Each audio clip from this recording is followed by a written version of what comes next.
So, Jane Hunter, what's your background? My background, I grew up on a vineyard in Australia and did agricultural science at Adelaide University, and then came to New Zealand in the early 80s to be national viticulturalist for Montana Wines. Married, and my husband had then set up Hunter's Wines in Marlborough, and it was one of the first small wineries in the district. And when he died in 1987, I left Montana and then took over the running of the winery and the vineyards. So where has that led you to in the last 20 years? Oh, it's led me everywhere. I mean, the one thing about wine is, you need to like travelling and you need to like eating and drinking, because you get to many, many countries around the world, lots of fine dining, lots of meeting a lot of people interested in coming to New Zealand and following where the wine is made and seeing where it's made and touring the country. So yeah, it's got me lots of places. How many countries would you be selling wine into? Gosh, probably 30 maybe. I mean, some are obviously very big markets and some are very small niche markets, but the niche markets are just as important as the big markets and provide us with a very steady market. Yeah. And so as wine, do you consider that at the forefront of brand New Zealand? People are really starting to understand it's part of the Kiwi experience?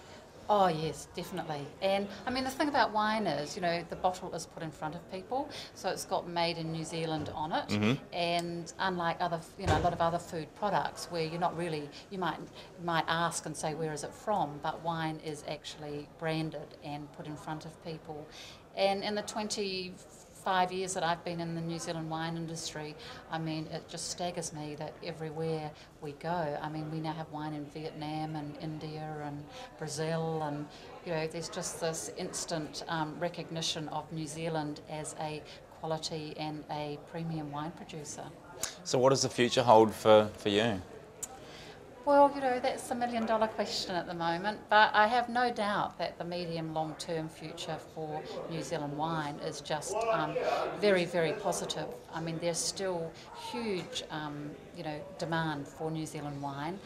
We just have to kind of get over this little hiccup we have at the moment of the, worldwide economic situation. But, people are still buying wine, and, they really appreciate that we make in New Zealand such a very good, consistent quality product. What are the big challenges you do think for the industry outside of the overall recession? The biggest challenge, I think, is, one is very much the fluctuating, volatile exchange rate, which for smaller wineries is difficult to manage because we're only moving smaller amounts. But I think the biggest change I think that we'll see, and we're a medium-sized producer, is that if people are having difficulties in our markets getting credit, we're going to have to change the way that we sell into markets. And for instance, at the moment, we're looking at warehousing wine in market and distributing it from there in smaller lots, which is a big change from thinking that every order has to be a container out of New Zealand. So that I think will be our biggest challenge, and opening up new markets and just being able to get them moving into bigger volumes quickly. But the future for Jane Hunter, that's the million-dollar question, is it? That's uncertain. Oh, no.